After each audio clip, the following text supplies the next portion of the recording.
이동형 뉴스 정면 승부. 이동형의 뉴스 정면 승부.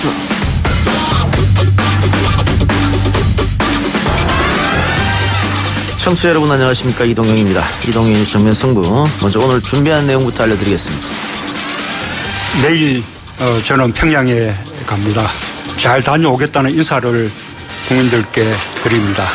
저는 김정은 위원장과 흉금을 터놓고 많은 대화를 나누는 것을 이번 회담의 목표로 삼고 있습니다. 제가 얻고자 하는 것은 평화입니다. 정부는 오늘 남북 정상회담에 동행하는 수행원을 확정하였습니다. 공식 수행원 14명, 특별 수행원 52명, 일반 수행원 91명, 그리고 기자단까지 포함해서 200명 규모로 구성하였습니다. 내일로 다가온 평양 남북 정상회담. 대통령은 항구적인 평화체제의 구축을 말했습니다. 이 정상회담의 준비위원장인 청와대 임종석 비서실장은 수행원 명단도 발표했죠. 오늘 뉴스 정보원 승부에서는 이 가운데 두 분과 인터뷰하겠습니다. 잠시 후 만나보시죠. 앞으로 남은 세월도 내 나라 내 국민을 위해서 충심을 다해서 일할 것입니다. 여러분과 함께 봄을 찾아가는 고난의 여정을 때가 되면 다시 시작하도록 하겠습니다. 오랜만에 듣는 목소리네요. 홍준표 전 대표가 컴백했습니다. 6.13 지방선거 참패 후 2개월간 미국에 치료했던 자유한국당 홍준표 전 대표. 귀국한 소식과 함께 CCTV가 공개된 곰탕집 성추행 사건 최강병기에서 짚어보겠습니다. 3부와 4부에서는 위클리 스포츠와 민심은 숫자다가 이어집니다. 9.13 부동산 대책 발표 이후 민심의 동향, 그리고 평양 남북 정상회담 이후 지지율 변화 예상까지 알아보도록 하겠습니다. 9월 17일 월요일 이동희 뉴스 정면 승부 시작합니다.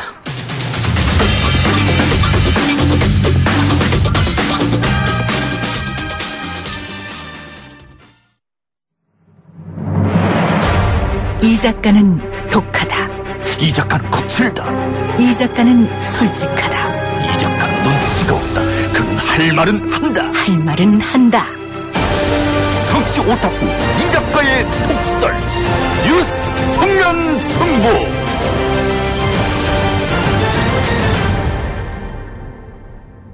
평양 남북 정상회담을 하루 앞두고 있습니다. 대통령과 수행원들 내일 오전 8시 40분에 성남공항을 출발하는 일정이죠. 경협과 더불어 비핵화라는 무거운 의제가 정상회담에서 어떻게 논의될지 관심거리입니다. 시민사회단체를 대표해서 방북길에 오르는 민화협 김홍걸 상임의장 연결해서 이야기 나눠보도록 하겠습니다. 의장님. 예, 안녕하세요. 김홍걸입니다. 예, 오랜만에 뵙겠습니다. 자, 내일 아침 출발인데 대통령과 함께 저전기 타고 가시는 겁니까? 예, 그렇게 알고 있습니다. 네. 직항로로 평양 가시는 건 처음이죠? 예, 처음이죠. 전에는 육로로 한번 가고 또 북경 거쳐서 한번 갔었죠. 지난 여름에 방금 말씀하신 북경 거쳐서 평양 가셨잖아요. 예. 그때 평양 갔을 때 그 평양 시민들의 분위기랄까요? 뭐 어땠습니까? 그래도 생각했던 것보다는 그렇게 제재를 오래 당한 곳답지 않게 상당히 분위기가 활기가 넘치고 과거에 비해서 좀 차량도 많아지고 또 어떤 반미 구호나 이런 것도 없어지고 조금씩 이렇게 달라지는 변화가 좀 느껴졌죠. 예, 최근에 북한 특히 평양에 다녀온 분들이 지금 김홍걸 의장이 이야기하는 것처럼 다 그런 느낌을 받았다고 하더라고요. 예. 예, 조금 개방하는 데 대해서 시민들도 좀 많이 오픈돼 있지 않는 생각이 드는데 2000년 6월에 김대중 대통령도 전용기 편으로 가서 직접 순환공항에 김정일 당시 국방위원장이 마중을 나왔었잖아요. 예, 그렇죠. 예, 그 자리에서 악수했는데 이번에도 이런 장면이 혹시 나올 수 있을까요? 혹시 들은 거 있습니까?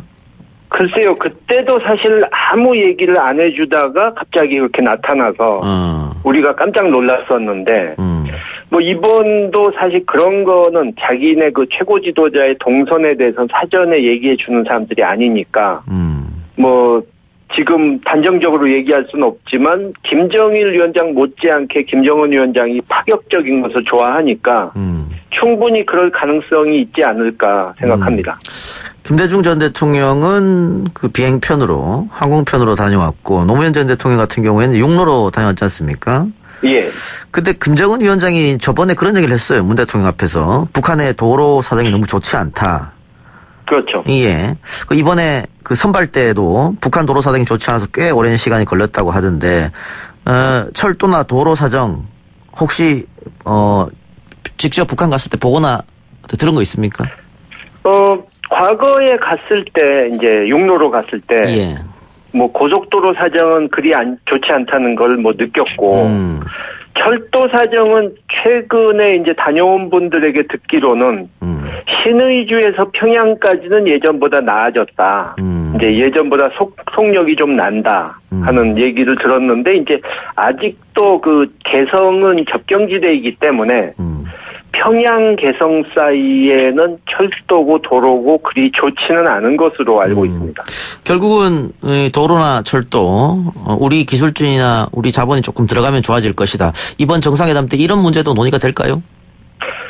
당장 유엔 제재 때문에 예. 뭐 바로 뭘 시작하고 이건 어렵겠지만 그러니까 우리가 이 비핵화가 진행이 되고 이제 제재가 완화되고 나중에 해제될 그때쯤에는 어떻게 북한과 경협을 해 나갈 것인지 그러니까 양측이 다 윈윈할 수 있는 한반도 신경제 구상을 좀 더 구체적으로 이번에 그 청사진을 좀 보여주는 게 좋겠다 하는 생각을 합니다. 예. 북미 대화가 소강 상태에 접어들었습니다. 그래서 아마 문재인 대통령이 이번에 가서 북미 대화를 어떻게 조금 촉진할 수 있는 그런 역할을 하려고 할 텐데 북한 입장으로 봤을 때는 본인들이 뭐 4개, 5개 정도 행동을 취했는데 미국은 하나도 해주지 않으면서 오히려 제재를 강화하려 한다. 이렇게 좀 불만이 있을 것 같아요. 우리 대통령이 가서 이런 문제를 어떻게 풀어야 한다고 보십니까? 북한에게 조금 더, 진전되는 모습을 보여달라. 이렇게 요구를 더 해야 될까요?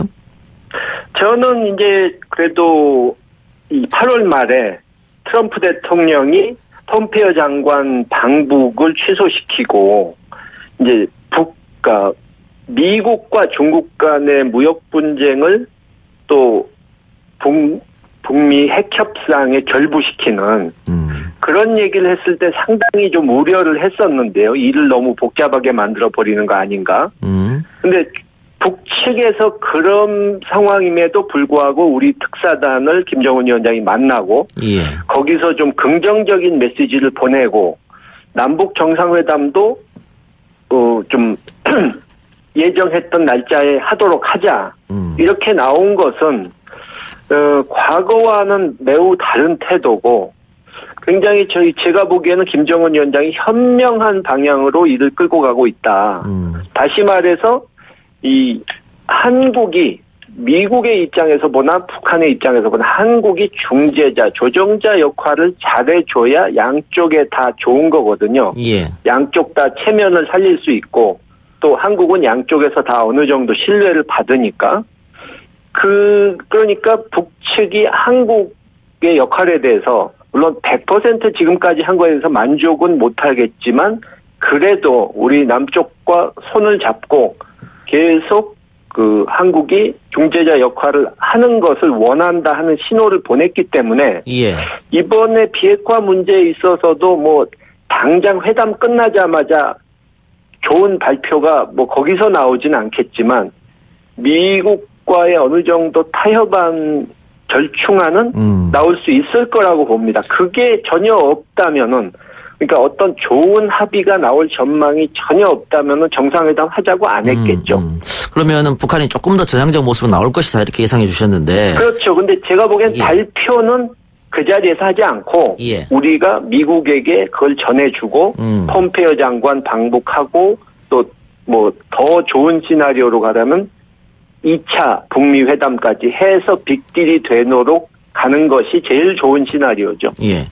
그런데 이제 김원걸 의장은 사실은 저번 미국 대선 트럼프 예. 대통령이 당선되기 전에 오히려 트럼프가 되면 북미 대화가 진전될 것이다. 이렇게 아무도 예측 안 할 때 예측한 적이 있지 않습니까? 당선되는 그날 그 말을 했었죠. 당선되는 날 했습니까? 그럴 수도 있다. 예. 네. 그런데 지금 북미 대화가 좀 막혀 있단 말이죠. 종전선언도 지금 언제 될지 모르고. 그 트럼프가 갑자기 이렇게 신중 모드로 돌아선 건 무엇 때문에 그럴까요? 그러니까 제가 좀 전에 말씀드린 이제 북쪽에서 좀 절충안을 내주면 좋겠다 하는 것이 북측 입장에서는 좀 억울하게 생각할 수도 있지만 그렇죠. 지금 트럼프 대통령이 여러모로 정치적으로 궁지에 몰려 있거든요. 그러니까 제가 보기에는 미국 정계, 언론, 학계 이런 데는 물론이고 트럼프 내각 안에서도 폼페이오 장관 정도를 빼고는 트럼프 대통령의 그 대북 이 비핵화 구상에 대해서 적극 지지를 해주는 사람이 없어요. 그렇기 때문에 사면 초과인 트럼프 대통령의 체면을 남북한이 좀 나서서 살려줘야 이 다음 단계로 협상이 넘어갈 수 있다는 거죠. 그러면 북한은 지금 종전선언을 굉장히 기대하고 있는데 당분간은 종전선언은 어렵다 이렇게 봐야 됩니까? 이번 달에 유엔에서 한다 그 부분은 좀 어렵게 됐지만 이제 이번에 정상회담에서 좀 좋은 합의가 나오고 좀 전에 말씀드린 대로 이 국무장관 방북과 북미 정상회담 수순으로 갈 수 있다면 뭔가 미국 중간 선거 전에 좋은 신호가 나올 수도 있고 늦어도 연말이 되기 전에 이제 종전선언이 나올 수도 있죠. 근데 북측이 어느 정도 이제 양보를 하고 또 트럼프 대통령이 어느 정도 선을 받아들이느냐가 문제인데 이거는 트럼프 대통령 개인이 마음대로 다 정할 수 있는 문제도 아니고 이제 미국 내의 분위기에 따라서 또 달라질 수도 있는 거죠. 자, 김정은이 핵과 경제 양면으로 나간다 그러다가 핵을 버렸잖아요. 그런데 그렇죠. 북한이 지금 우리 기업 총수들과 북한 고위 관계자의 면담을 희망한다는 얘기도 나오고 있단 말이죠. 경제. 그러면은 결국은 김정은으로서는 경제를 살리려고 하면 우리 기업들 도움이 필요할 텐데. 그렇죠. 이 남북 경협이 결국은 북한의 비핵화 조치를 끌어낼 수 있는 유인책이 될 것이다. 이런 얘기가 있습니다. 어떻게 보세요?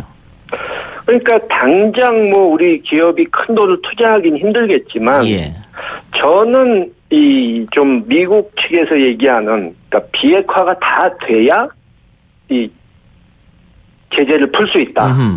제재를 해서 압박해야 저쪽이 비핵화를 한다. 이것은 잘못된 발상이라고 봅니다. 오히려 지금 개별 기업 차원에서는 쉽지 않겠지만 이 국제적인 컨소시엄 또 국제기구 이런 데서 자금을 끌어다가 북한에 만약에 인프라 구축하는 사업을 시작할 수 있다. 만약에 가정을 하면 이 북쪽에서 그런 대형 인프라 구축 사업이 국제 컨소시엄으로 이루어지는 상황에서 북쪽이 비핵화를 안 하고 다른 나라를 핵으로 협박하는 그런 일이 있을 그런 필요성이 없어지는 거고 미국도 선제 공격해서 굳이 이 상황을 나쁘게 만들 이유가 없어지거든요. 그러니까 오히려 저는 이 북한의 경제 개발을 빨리 할 수 있도록 해주는 것이 비핵화를 확실하게 할 수 있는 길이다. 저는 그렇게 봅니다.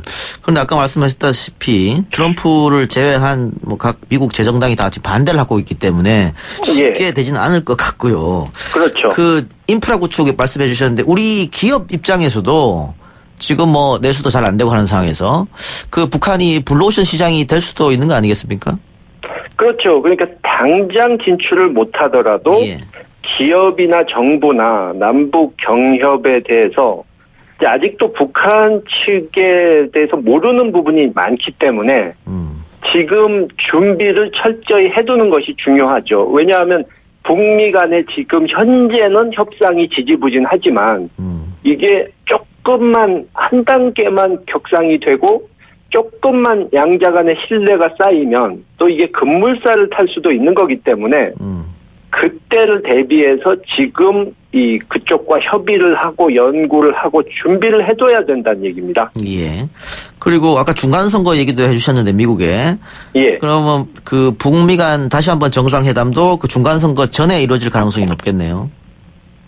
그 부분은 이제 트럼프 대통령이 어느 것이 유리할지 좀 연구를 해보겠죠. 사실 중간 선거까지 지금 시간이 얼마 남지가 않았어요. 2달도 안 남았는데 예. 1달 반 정도 남아 있는데 시간상으로는 그 준비를 하기에 예. 쉽진 않죠.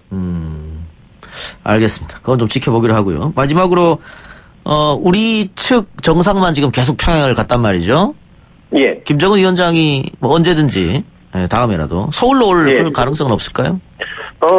사실 김여정 부부장도 서울 온다는 말이 있을 때 우리 측에서 대부분 그래도 백두혈통인데 이제 서울 왔다가 무슨 시위라도 열리거나 그러면은 좀 체면이 상하는데 오겠느냐 했는데 실제로 오지 않았습니까? 그래서 뭐 파격적인 것을 좋아하니까 가능성이 없다고 볼 수는 없는데 사실 서울 오는 것은 부담이 많은 건 사실이죠. 근데 분위기가 조금 더 좋아지면 뭐 예를 들어서 제주도라든가 좀 이 보안과 이 경호가 용이한 곳으로 해서 한번 남쪽으로 올 수도 있지 않을까. 예. 그렇게 생각해 봅니다. 뭐 이번 남북 정상회담에서 뭐 문 대통령이 살짝 언급할 수도 있겠죠. 한번 오시라고. 네, 그렇죠. 예. 예. 알겠습니다. 그러니까 앞으로는 뭐 정례화 될 테니까요. 회담이. 예. 그래요. 의장님 하여튼 내일 잘 다녀오시고요. 예, 감사합니다. 예. 다음에 스튜디오로 한번 나와주시기 바랍니다. 예. 예, 고맙습니다. 예, 감사합니다. 예, 지금까지 민하엽 김홍걸 상임의장이었습니다. 팟빵 앱으로 FM26MN님, 이 작가님 출석합니다. 오늘 너무 힘든 하루였는데 작가님 목소리 들으니까 힐링됩니다. 고맙습니다. 힘내시길 바라고요. 문자로 6976님께서 서울 땡땡 8000번 택시기사님이 94.5 듣고 있길래 YTN 들으시네요 했더니 이동형이야 이동형이 왜 요즘 제일 재밌다고 말씀해 주셨다고 하네요. 8000번 택시기사님 감사드리겠습니다.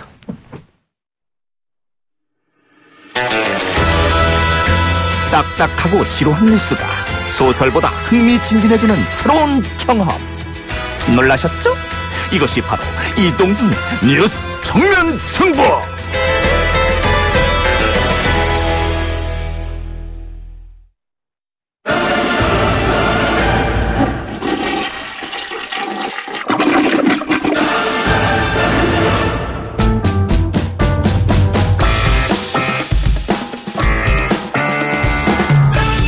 이부 최강병기 코너 시작하겠습니다. 백성문 변호사, 아시아경제 장영진 기자 나왔습니다. 어서 오십시오. 네, 안녕하세요. 안녕하십니까. 자, 내일 평양에서 남북 정상회담이 열리는데 이번에 재판 중인 이재용 삼성전자 부회장이 대통령 수행 일정과 함께 하고 있습니다. 함께 할 예정이죠. 그렇죠. 그래서 이게 맞느냐 이런 지적에 대해서 오늘 임종석 비서실장이 일은 일이고 재판은 재판이다 이렇게 말한 것 같은데 한편으로는 사실상 이재용 부회장은 정치적 사면을 받았다. 뭐 전성인 홍대 교수 같은 사람이 얘기하는 거죠. 이거는 아마 그럴 겁니다.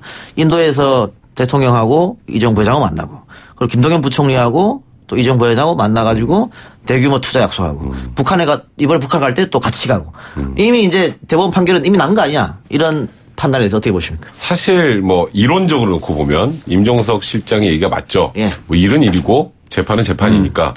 근데 이제 현실적으로 돌아오면 예. 현실로 돌아오면 사실 대법원에서 지금 이재용 부회장의 항소심이 사실 굉장히 많은 비판을 받았던 판결 아니겠습니까? 예. 그리고 뭐 박근혜 전 대통령의 판결하고도 좀 달랐고 최순실의 판결하고 좀 달랐기 때문에 대법원에서 수정이 돼서 다시 법정 구속이 될 수도 있다 뭐 이런 관측이 나왔었는데 현실적으로 대법원에서 파기환송까지는 할 수 있어도 그 뒤에 파기환송심에서 이재용 부회장을 지금 상황에서 법정 구속을 할 수 있을까? 그게 현실적으로 가능할 것 같으세요?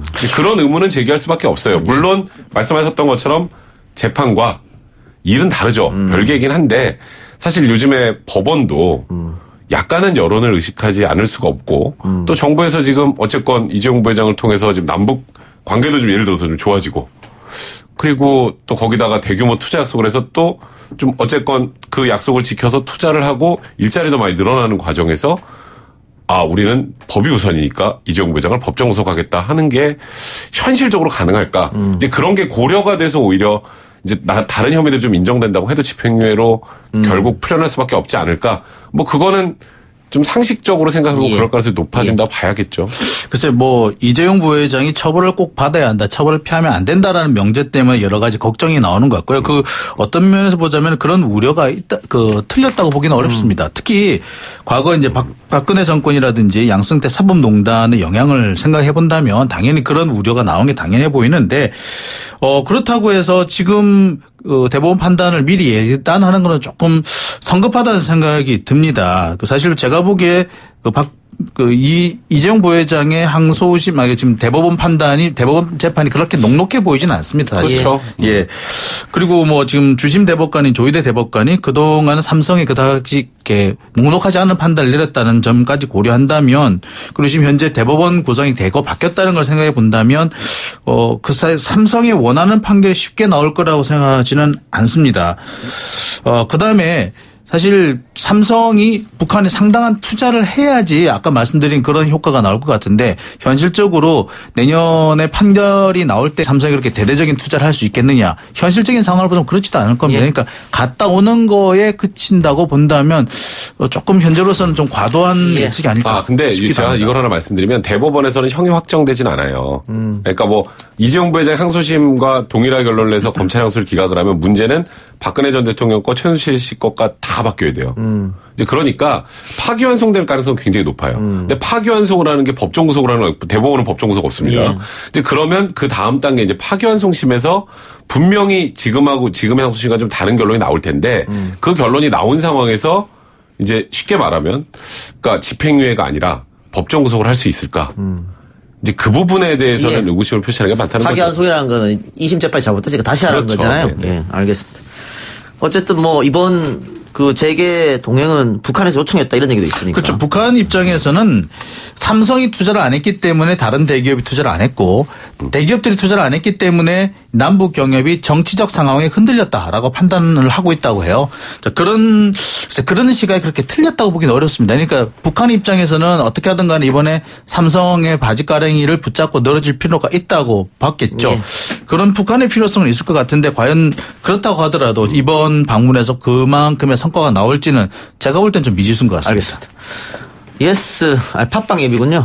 승리의 이 작가님. 종부세 따위는 신경도 안 쓰는 백변 반가워요. 이게 무슨 말입니까? 이거 이상한 누구신지 모르겠네요. 네. 저 신경 많이 쓰입니다. 많이 쓰십니까? 그럼요. 힘들어요. 예, 많이 쓰인답니다. 자. 깜짝아. 다른 얘기고요.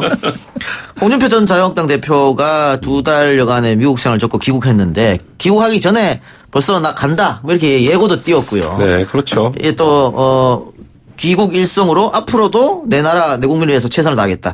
정치 활동 재개라고 보여지는데 한국당 지도부의 반응은 좀 싸늘한 것 같습니다. 당 제명 얘기도 나온 것 같아요. 그러니까요. 지금 사실 지방선거의 참패 원인이 일단 자유한국당 내에서는 홍준표 대표의 거친 언사 때문이다라고 이제 보는 견해가 굉장히 많지 않습니까?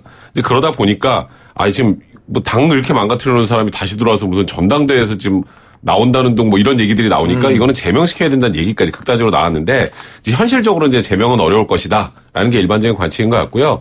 다만 김병준 비대위원장도 그냥 평당원 중 한 명이고 솔직히 보고 나는 크게 신경 안 쓴다. 그러니까 약간 이제 와도 당에서 무언가 역할하기는 어려울 것이다라는 입장이긴 한데 사실 자유한국당의 지금 비대위는 겉으로 표현은 이렇게 하지만 굉장히 머리가 많이 아플 것 같다는 생각이 좀 드네요. 예. 이 당 제명 움직임에 대해서 홍준표 전 대표가 입장을 내놨나요?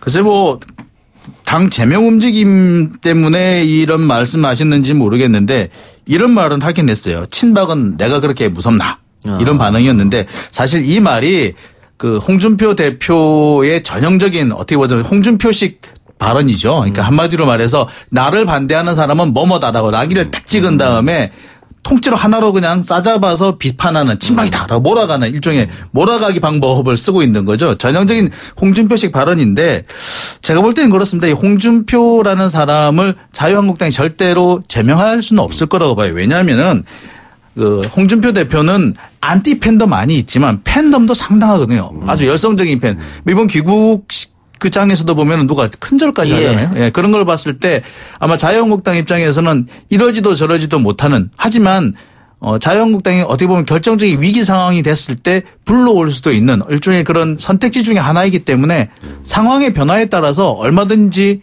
홍준표 대표의 위상이 달라질 수 있으리라 생각됩니다. 알겠습니다. 좀 지켜보도록 하고요. 다른 얘기 해봅시다.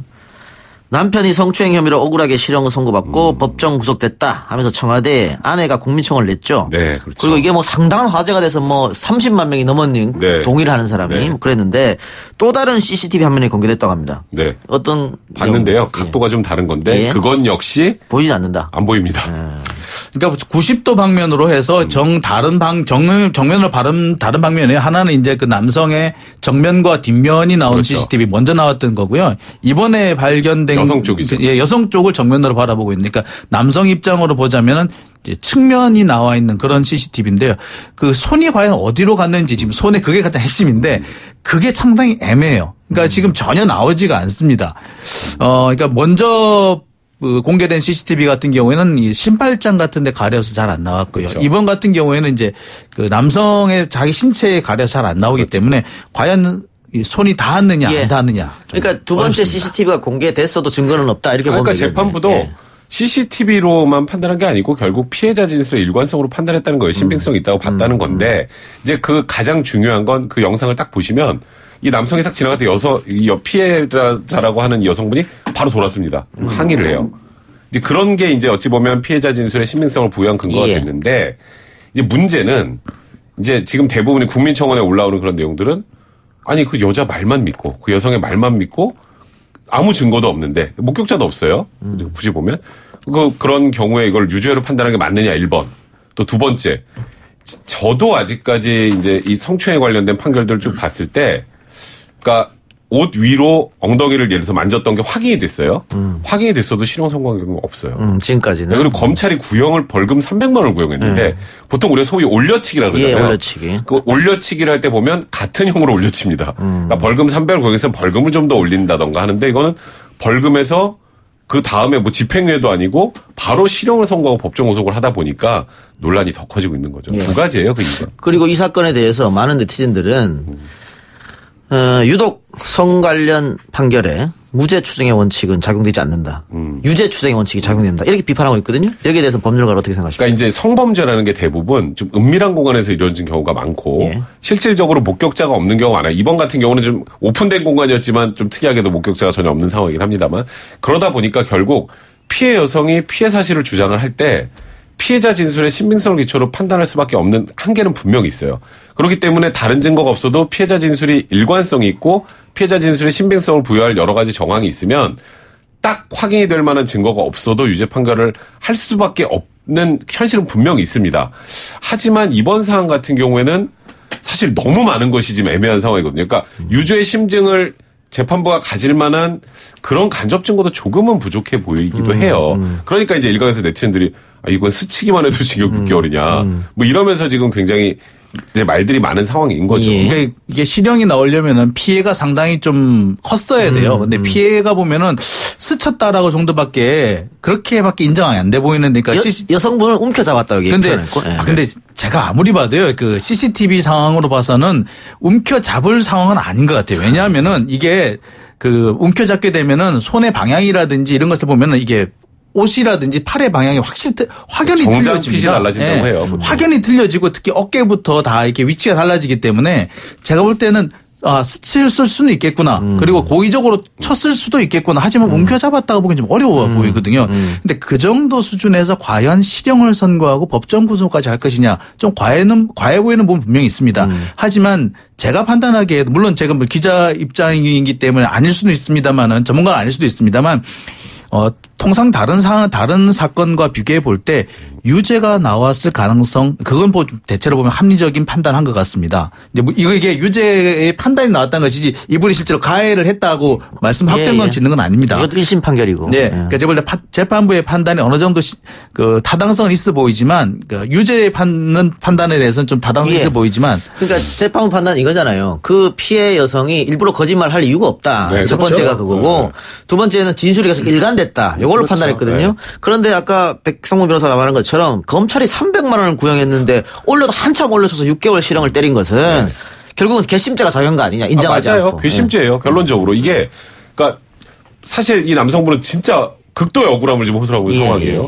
근데 재판부의 판단은 본인이 생각을 하기에 재판 판사가 생각하기에는 피해 여성의 진술에 일관성이 있고 거짓말을 이었고 그래서 이거는 강제추행을 했는데 이게 보통 이런 재판 얼마나 하는지 아세요? 한 번 하고 끝이에요. 이런 거는. 이게 뭐 얼마나 복잡한 사건입니까 이게. 그냥 뭐 그 CCTV 상으로 했고 피해자 엉덩이를 만졌네 안 만졌네 이건데 근데 이게 재판이 3회인가 4회까지 했어요. 그러니까 이 남성분이 굉장히 강력하게 아니다라고 주장을 했단 말이죠. 그게 재판부 입장에서는 그러니까 우리가 보통 이러죠. 부인을 하면 내심증이 유죄면 반성을 하지 않는다라는 게 이제 판결문에 들어갑니다. 그게 괘씸죄예요. 근데 그 괘씸죄를 적용한다고 해도 이게 너무 심하게 괘씸죄를 적용한 거니까 이게 만약에 항소심에서 이제 무죄가 나온다거나 벌금형 나온다고 생각해 보세요. 지금 이 남성분은 항소심 재판 끝날 때까지 갇혀 있어야 돼요. 그렇죠. 이제 그런 문제점들이 있으니까 굉장히 이번 사건이 사실 그 재판 하나 가지고 국민청원이 지금 뭐 근 30만까지 가는 거 보신 적 있어요? 근데 이게 이 부분 같은 경우는 정말 억울한 게 만약에 2심에서 벌금이 나오면 정말 억울한 상황이 됩니다. 왜냐하면 이분은 그 6개월, 보통 항소심 나올 때 6개월 걸리거든요. 그러니까 살 거 다 살고 벌금 또 내는 상황이 될 수도 있어요. 그건 6개월 사는 거에 대해서는 손해배상 청구하면 되잖아요. 근데요, 보통 이제 그 무죄가 나오면 형사 보상 청구라는 걸 하죠. 근데 유죄잖아요. 그럼 판사마다 판단이 다른 거. 이건 형사 보상 청구가 아니에요. 그리고 원래 또 벌금이 먼저 되고 벌금 안 내면 그거 가둬서 이제 1일 10만 원 기준으로 예를 들어 300만 원이면 30일 살리잖아요. 이거는 실형이 선고된 이후에 벌금으로 바뀐 거기 때문에 벌금 안 내면 또 가셔야 돼요. 그러니까 이게 굉장히 좀 이 남성분 입장에서는 만약에 피해가 회복되지 않는 상황입니다. 본인이 저지르지 않았다면 이건 정말 황당한 상황이 되는 거죠. 알겠습니다. 어쨌든 지금 그 온라인 카페도 만들어졌고요. 그렇죠. 이 사람들이 오프라인 시위도 10월 27일 날 판결이 잘못됐다 예정되고 있으니까 좀 걱정되는 건 남녀 대결로 번지는 것 같아서 좀 걱정돼요. 좀 그게 좀 안타깝습니다. 알겠습니다. 두 말씀 여기까지만 듣겠습니다. 고맙습니다. 네, 고맙습니다. 7시 정각에 돌아오겠습니다.